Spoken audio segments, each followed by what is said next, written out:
Today we've got something super special. We're going to dig into 20 hidden facts you probably never knew about one of the most iconic films of all time, Breakfast at Tiffany's from 1961.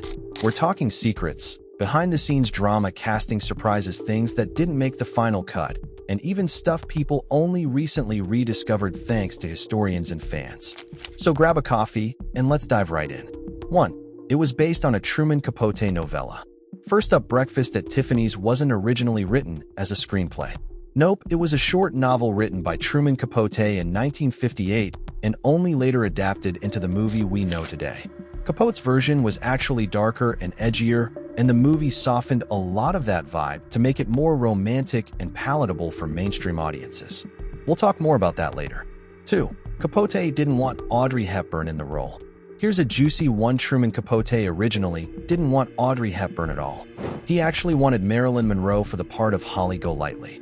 But Monroe's team eventually turned it down, partly because they didn't want her playing a character with Holly's morally ambiguous lifestyle.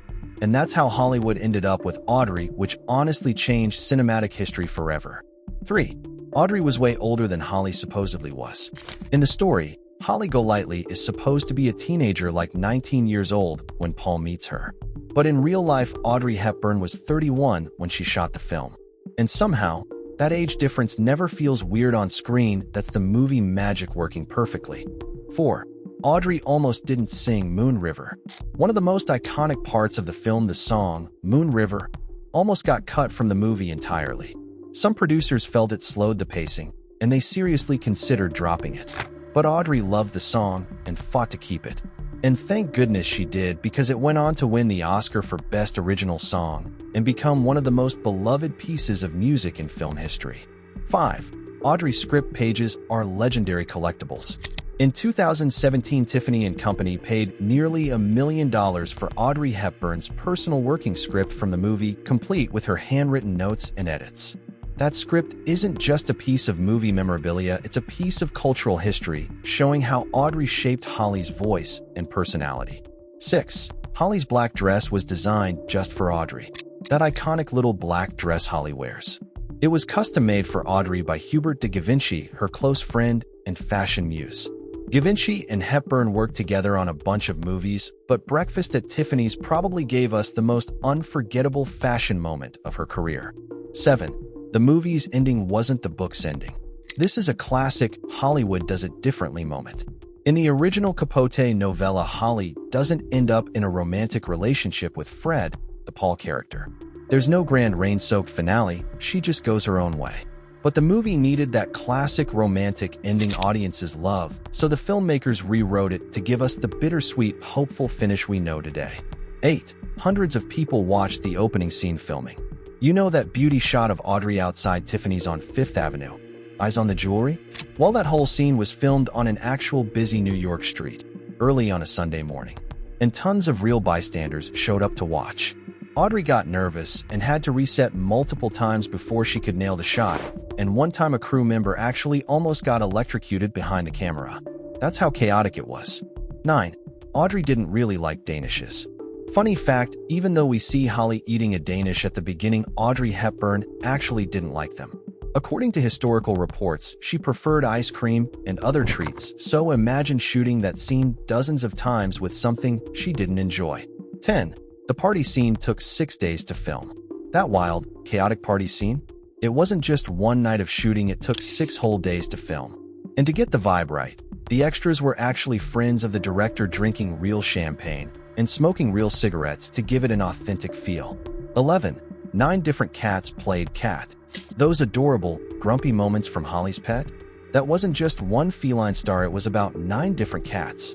Working with animals is never easy, so the crew had to rotate through a bunch of trained cats to get all the shots they needed. 12. George Peppard was a method actor.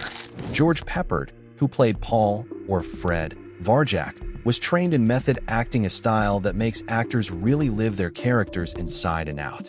But guess what? Audrey was not a method actor.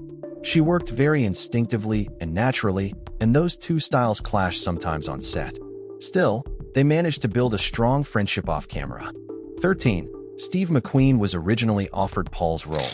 Believe it or not, before George Peppard, The role of Paul was originally offered to Steve McQueen, one of Hollywood's biggest names at the time. But due to contract conflicts with his TV show, he couldn't take the part. That's a Hollywood twist you didn't see coming. 14. The studio fooled the press about Mr. Yunioshi. When the studio was promoting the film, they actually put out fake press releases about the actor playing Holly's neighbor, Mr. Yunioshi.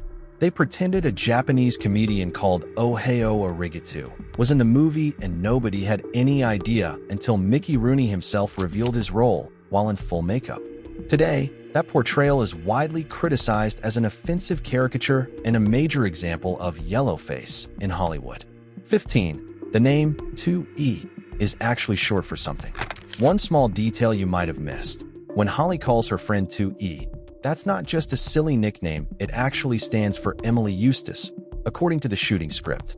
Little details like this show how much thought the writers put into the world. 16. There were deleted scenes you've probably never seen.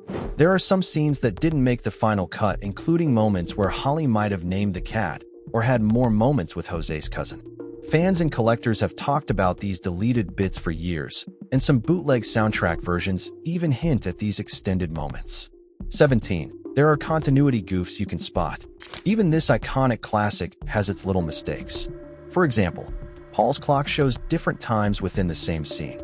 A party guest's coffee cup changes color between shots. In the final taxi scene, sometimes Paul's hair looks wet and other times it doesn't. Eagle-eyed fans love spotting these tiny flubs. 18. Holly never actually has breakfast at Tiffany's. Here's a funny one despite the title. Holly never actually sits inside Tiffany's having breakfast. She stands outside the store eating her pastry and coffee while staring at the jewelry inside, because Tiffany's is a jewelry store, not a restaurant. 19. The story's timeline is shifted from the book. In the movie, the story feels very much like a contemporary 1960s tale. But in the original book, the events are described as happening back in the 1940s. That's a pretty big shift that Hollywood made to keep the film feeling modern for its audience. 20. The film's legacy is a mix of iconic and controversial. Here's the last big fact. Breakfast at Tiffany's is one of the most iconic films in history, but modern audiences look at it with a complex lens.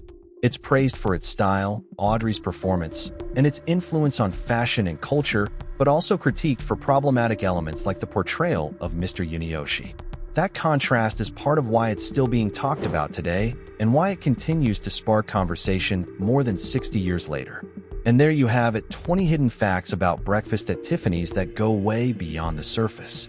If you learned something new, drop a like, hit subscribe, and leave a comment down below telling us which fact blew your mind the most. Thanks for watching, and see you in the next video.